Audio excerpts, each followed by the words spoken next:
Welcome back finally to another episode of Bantu Book Review. Sorry for the wait, but we here. And our book this week was Ghosts in the Schoolyard: Racism and School Closings on Chicago's South Side.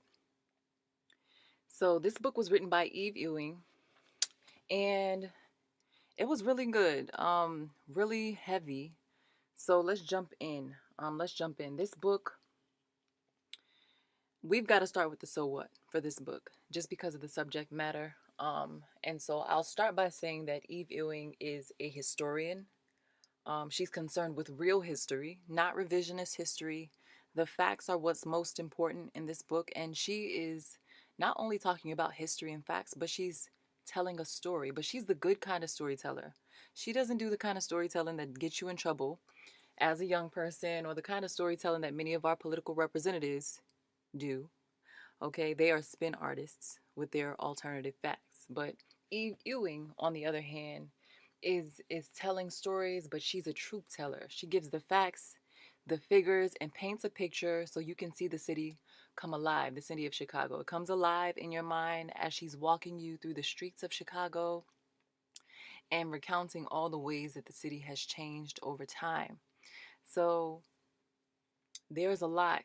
There's a lot to this book, a lot of meat to this book, a lot of depth. But um, what I'll say is that this book is essentially a recipe, and not the good kind either. It's a recipe for disaster. She's telling the story of a disastrous recipe. In this book, Eve Ewing articulates the ingredients of a really big, very complicated shit pie. It has dirt, grime, mold, and there are like 10 different cooks in the kitchen. And that's already a problem. Too many people in the kitchen. But all these people in the kitchen who are contributing to making this pie, imagine each of these people is contributing a different ingredient, and they all have really nasty colds, and one of them has an open wound, and he's using his hands to make the pie, and his feet too. He literally put his foot in the pie and his crusty feet, and he put his whole ass in the pie. In fact, he is an ass. He's an actual ass. And he and his friends garnish this shit pie with a little, no, a lot of bullshit. And then they package it and send it to Brownsville as a gift and tell the residents of Bronzeville to be grateful. Don't take my word for it, read it. It's all there. Ghosts in the Schoolyard. So the pie gets there, right? And the people complain, like, ooh, this pie is disgusting. It smells bad. It tastes horrible. My children are malnourished. I can't feed them with this pie. They're not getting what they need from this pie. I need better food to nourish my children. And the people who made the pie are like, what? That wasn't me. I didn't make the pie. It was the pie guy. It's not my responsibility to clean it up. But you know what? We're just going to throw the pie away and get you a new one. So then the next time they send something, it's not a pie. They call it pudding, but it's poop this time instead of shit. So obviously Brownsville's still pissed, but the pie guy's like, dude, you guys are so ungrateful. Essentially, that's Chicago Public Schools. That's CPS. And there's a quote from the book that talks about the way that the city is structured, the way that CPS is structured. Eve Ewing says CPS is currently structured to minimize opportunities for meaningful community-informed decision making. The superintendent and the members of the school board are unilaterally appointed by the mayor without restriction. Already, this is a problem because it's not a democratic process, right? A single person is responsible for putting the heads of a really important institution in place. One guy. There's another quote, because obviously, in a book titled Ghosts in the Schoolyard: Racism and School Closings on Chicago's South Side, we're going to be talking about racism. Um, so Eve Ewing says, our society follows a pattern, churning out different outcomes for different people in ways linked to race. This happens with or without the consent, awareness, or intentions of individuals. And that's the biggest thing here. Her focus is impact, right? And she has some really important analogies that she uses throughout the text. The first one is this idea of a veil. And there are people who live beyond the veil and behind the veil. And the people who make the policies and decisions are beyond the veil because they're not impacted by the decisions that they're making in regards to CPS. CPS is Chicago Public Schools. And then the people who are impacted, they don't have any agency or say in this decision making process. They are behind the veil. They're living this actual experience. And what happens as far as the dynamic between the people behind and beyond the veil is that they don't necessarily interact, obviously, in the most productive of ways, because there's bureaucracy that enables the decision makers to avoid having any personal responsibility or accountability to the people who are living with the decisions that they make. And so they don't acknowledge their role in the day-to-day lives and lived experiences of these people. So the veil is the first analogy. The second analogy is the violence in the city. We hear about the things that are happening in Chicago often. Violence all the time. And I'm recently a part of the city of Chicago as well. I just moved here. And so I see a lot of that as well. But in this book, we talk about violence in the city, but it goes beyond the things that we hear about as far as gun violence and Chirac and all of these things. Violence is a force that is as prominent in the streets as it is in the day-to-day lives of the people. And Ewing talks about structural violence that is being used by key players to shape the city and its community in menacing ways that are terrible and inform the violence in the streets in a lot of ways. And finally, there's the analogy of ghosts. And the ghosts refer to something that's unseen. And in the case of some of the things that she's discussing in the book, the ghosts are deliberately ignored, and the ghosts represent history in a lot of ways. But there's a story to be told and an important history to be acknowledged that has been largely unacknowledged up until this point. So she has a quote that really resonated with me, referring to the ghost analogy. And she says, in a way, ghost stories serve as an important counter story. A ghost story says something you thought was gone is still happening here. A ghost story says those who are dead will not be forgotten. Something, someone is still here. These ghosts are stewards of lives marked by mourning those lost to many forms of violence in this country. Excuse me. Mourning those lost to many forms of violence this country has invented to kill us.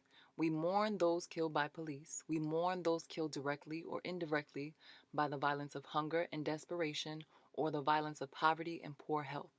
We mourn those taken from us and imprisoned, and we mourn those institutions that have helped shape our sense of who we are. So those are the analogies. They're all really powerful, and like I said, they're present throughout the text. But the most important thing that the author does in this book is ask and answer some really important questions concerning the state of public schools and the impact of public education and its related systems on people of color and Black people specifically. She does all this with a regional focus. So this is specific to Chicago and the Bronzeville community, which is in Chicago. We're talking about a specific neighborhood. So some of the most in questions that kind of carry the text and move the story is, what is the history that brought us to this moment? How can we learn more about that history from those who have lived it? Who gets to make decisions here, and how do power, race, and identity inform the answer to that question? What lessons can we draw from all this history to guide the way forward? And how can we fight and change things? In some of the answers that she posits, there's community responsiveness rather than resignation to a predetermined fate. And she talks about, this is a quote, attention to agency, to speaking one's own truth, and to the presumption that a community may contain within its own wisdom the answers to its many conundrums. I think that's so important, because I feel like a lot of times we know exactly what's wrong in our communities, and if empowered, we can make the changes that we need to see. Um, so she outlines that and expounds on that in the book. The other thing is that she encourages the fight. Um, we got to keep fighting and stay vigilant of the new methods of attack so that we don't get caught slipping. That can't happen as easily when we're prepared and informed. And one of the other things that she does, which I appreciate so much, is articulate that bias is not problematic when you're informed.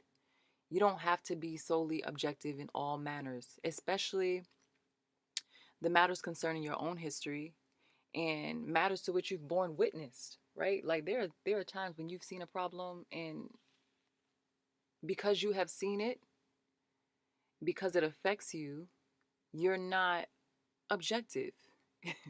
You're biased, and that is okay, right? There's an emphasis on sound judgment. But judgment is important. You can judge, you can make judgments, right? They don't have to be objective necessarily. As long as your judgment is sound, you have to make judgment calls and use your own good sense. Facts and figures alone are not always reliable or even relevant in every scenario. And so it's important that we are scrutinizing information that is made available to us. And also, it's important that we understand that what is not being said is as important or sometimes most important. So she has this quote, and she says, "Some readers may protest that my recounting of this narrative will not be objective, quote unquote, objective. Indeed, the story is not an objective one. I am not an objective observer, nor do I aspire to be. As critical race theorists have argued, claims to objectivity often serve as a camouflage for the self interest, power, and privilege of dominant groups in U.S. society." And I just gotta like snap my fingers to that because it's so true. When people harm other people, when they're cruel towards others, they don't call it cruelty. They don't call it being harmful. They give you a shit pie or poop pudding and say you should be grateful because they fed you. And they mask their cruelty with euphemisms and other names like community development or revitalization, gentrification, which is all the new school version of displacement, colonization, and cruelty. Okay, there's talk of long term plans related to finance and politics, but what is omitted from these talks is the discussion of human impact. And the people who are affected know the impact. And this book tells the story of the human impact of school closures from the lens of human experiences. Um, the author says, experiential knowledge, this is a quote, experiential knowledge of people of color is both a legitimate source of evidence and critical to understanding the function of racism as a fundamental American social structure. After you're gone, they'd prefer you be forgotten. Mourning, then, is how we refute that erasure. It's a way to insist that we matter. It's a way to remember. It's a way to remember, absolutely. So here's the history that sets the stage. Um, I won't say too much because I think it's important that you read the book and understand, how the story flows. There's a lot more to what she's saying than what I'm talking about here, but this is some of the most important history that serves as the backdrop for this text. So, Bronzeville is a thriving city and considered to be the black metropolis of Chicago at a point in time. Um, and it set the stage for a degree of economic, political, and creative vitality for black Chicagoans. This was after we made meaning of the shit pie and the shackles of slavery and then the Jim Crow South. People relocated to Chicago and Brownsville specifically. And there's a reason why it was Bronzeville, because we were contained. The black people were contained in that particular community. So then from 1917 to 1921, 58 bombs struck the homes of black residents, bankers who gave them mortgages, or real estate agents who sold them property. Then there was restrictive covenants, violence, Willis wagons, public housing demolition on a large scale, and then segregation. All these things contained black Chicagoans into Bronzeville and then forced them out between the 20s, 30s, 40s. And then the 50s through the 80s, the housing authority, there's more restrictive covenants that have certain stipulations for housing that essentially transforms Bronzeville into a city of children. And the culmination of all these events is what sets the stage for what ultimately transpires in the city. So there's centuries of segregation that fence the people in, and then suddenly they're forced out, and this is not acknowledged, right? Um, then in 2013, there are a number of school closures in Brownsville that took place as a result of policies rooted in racism. So there's generations of racist policy built on racist policy from previous generations. And it's racist because it disregards, controls, displaces Black children and families in new ways layered upon the callousness of the last. These are all quotes from the book. But there's this history, another quote: history of levying harmful policies against them being the people, the Black people, and then blaming them for the aftermath, and then having the audacity to pretend that none of it really happened. So I just said a lot. I didn't say it nearly as well or present it nearly as well as the author who builds this case over time. But in my mind, there are a couple scenarios that kind of help you to see what's happening in the book. And you might be able to relate to this. So the first scenario is this.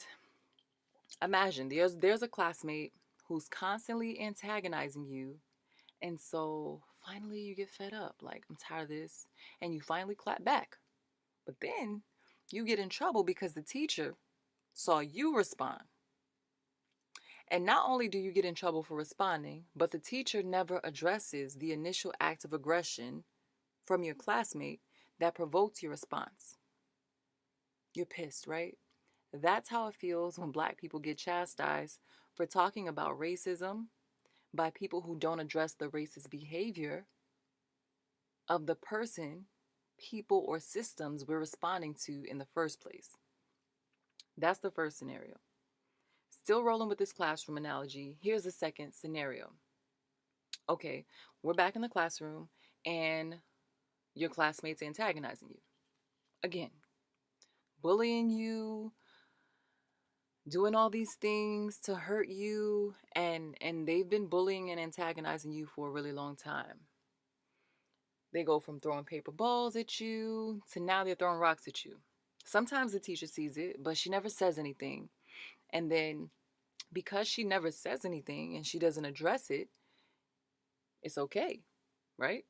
Nobody's doing anything about it. There's no consequence. So what happens is that more classmates join in throwing rocks at you. They don't like you, and they don't want you to participate in any of the classroom activities with them. Well, they're throwing rocks, and at some point they've thrown so many rocks at you that they don't have to throw rocks anymore with their hands. They've got crafty and realized they don't have to get their hands dirty anymore, because all the rocks that they've already thrown have become a wall that isolated you and separated you from everybody else. So now you can't participate. Mission accomplished, because that's what they wanted. They didn't want to interact with you. You can't participate because this wall is now blocking you from accessing the benefits of the classroom. You've been complaining for a really long time, and finally the teacher hears you. She hears you out, and you're trying to tell her about all the rocks your classmates have been throwing, but the rock throwers say it's not their fault you're behind the wall. The wall is blocking you. And it's not their fault the resources and the people are on their side of the wall. And they say they didn't shut you out. It's not their fault you can't get past the wall. It's your own fault you can't get past the wall. But you know that they started it by throwing the rocks that made the wall. Well, the teacher finds out, but it's too much. It's too stressful. You're too loud. You're disrupting the peace. So she kicks you out of her classroom and she sends you to the principal. And the principal's like, listen, this is too much, okay? And the principal calls the cops on you because you're disturbing the peace. And they just want the cops to take you to jail because you're being a menace, and they don't want to deal with it. Well, when making the arrest, the cops just kill you because it's all too much, and he's afraid because you're being really aggressive, you're really loud and angry. And that's the end of the scenario. That's the best I can do because honestly, like, it's just so simple. Like, the wall in this analogy are all the systems that shut you out from the old school to the new school, from the rocks to the wall, from slavery to school closures to redlining and mass incarceration. The classroom in this analogy is the larger society with all the benefits that you no longer or never really had access to because you're black. That's you. Obviously, on the other side of the wall, you're the black person. And the rock throwers are any number of people who were complicit throughout this entire process, from the most active rock throwers to the people who stood by and didn't intervene, right? Some people didn't throw the rocks, but they participated via silence and compliance with all that was happening. So yeah, in my opinion, this is very similar to the state of this country and what has happened to lead us to this point. And these things are simple. Um, but the people who don't see it, they refuse to see it because they don't want to be implicated. They don't want to feel guilty. They didn't throw the rocks directly, some of them, but they still reap the benefits of being able to hoard the resources of the classroom that you didn't access during the time that you were shut out. So, yeah, man, deep sigh. It's just this big, complicated problem. But you know what black people constantly do with shit? This is the so what. What happens when we get shit, as we have been getting, is that we turn it into something better, into something beautiful. We plant seeds and we use that manure that we're working with to grow and to blossom. We started with the shit pie, but that's not how it ends, right? We got chitlins, even though they nasty. Somebody like them. Pig feet, all the nastiest, grimiest food. Somehow we made it edible and fed our souls with it. And black people all over the place are making meaning of trauma and chaos and reshaping it and restructuring it to suit us. We've got writers, directors, creatives, entrepreneurs, engineers, and all these other professionals in every single industry just out here making the world a better place and unearthing the truth and using it as a tool to forge the road ahead. Shaping the future, y'all. But this reframing is so important because we can't change the history, but what we can do is recognize what has happened in the past and pay homage in such a way that we preserve that history, but also reframe it with an eye toward change and resolution. So, with that being said, my emotionally intelligent word of the day is inspired, appreciative. I've been getting informed after reading this book. There are so many reference texts, and now I have so many more books that I've added to my list to keep learning about the politics and the history of my new city. But I'm feeling inspired and honored to be a part of this process of turning an ugly thing into a beautiful thing. My black is beautiful. Man, I love black people. I really love us for real. And as for hate it or love it, I really love this book as well. I think it's really important. I think this author is important, Eve Ewing. Her voice is important. She is an astute critic of history. She's a writer, a professor, a scholar, and a cultural organizer. She's a sociologist of education, a historian. And what that means for this book, with her being all of those things and more, is that she provides receipts in the form of sources, citations. We have reference material because her focus is impact, but it's all about facts at the end of the day.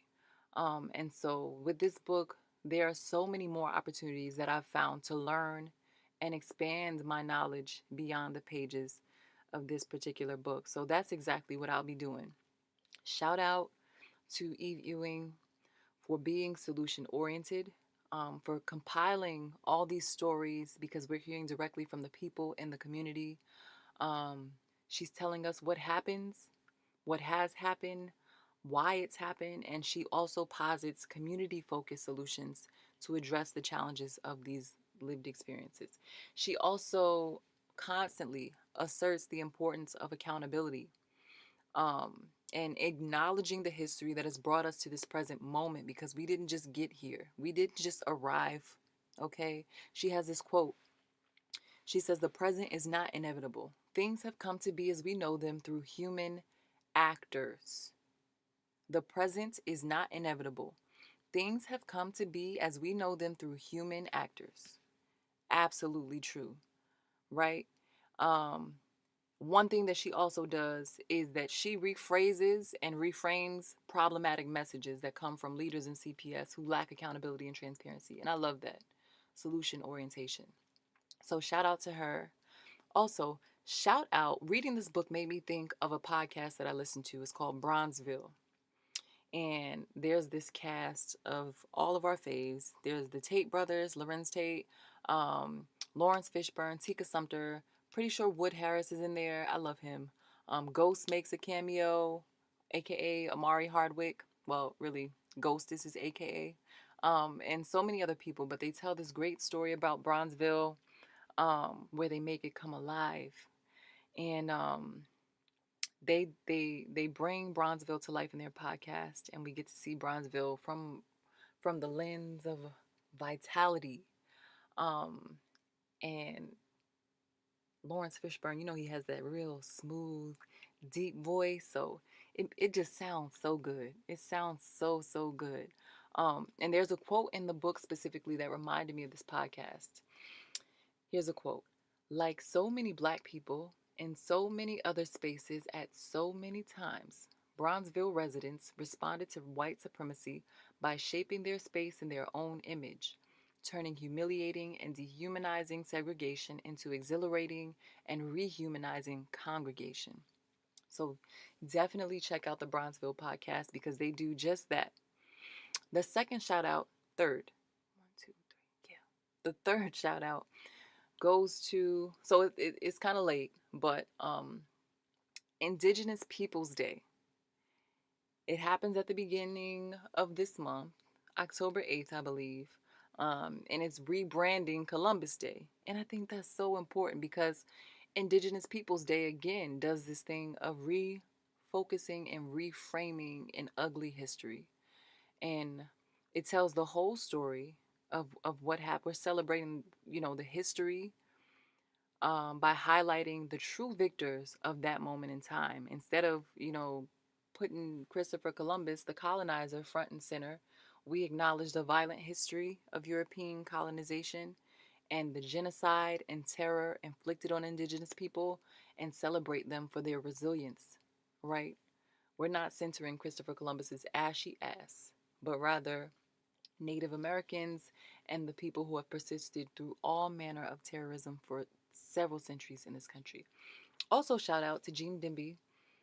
He's a journalist and a co-host of the Code Switch podcast.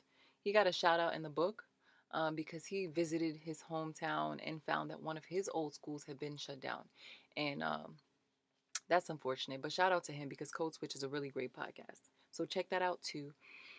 And yeah, man, that's it. No, one more shout out. Last shout out goes to there was so much covered in this text, but she shouts out, Eve Ewing, the author, shouts out the Ubuntu philosophy, which I love. It's one of my favorite philosophies, and it's referenced in this text. And it's a Southern African philosophy that is frequently translated as I am because you are. And the whole idea is that the humanity of each person is connected to the humanity of all other people, which is so true, and so important. But I could be here all day, all night talking about this book. Go ahead and read it. Don't take my word for anything. The facts are all in the book. They're outlined thoroughly, very clearly, and in an engaging way. Um, so you guys can hit me up with your takeaways if you read the book, your lessons, your testimonies.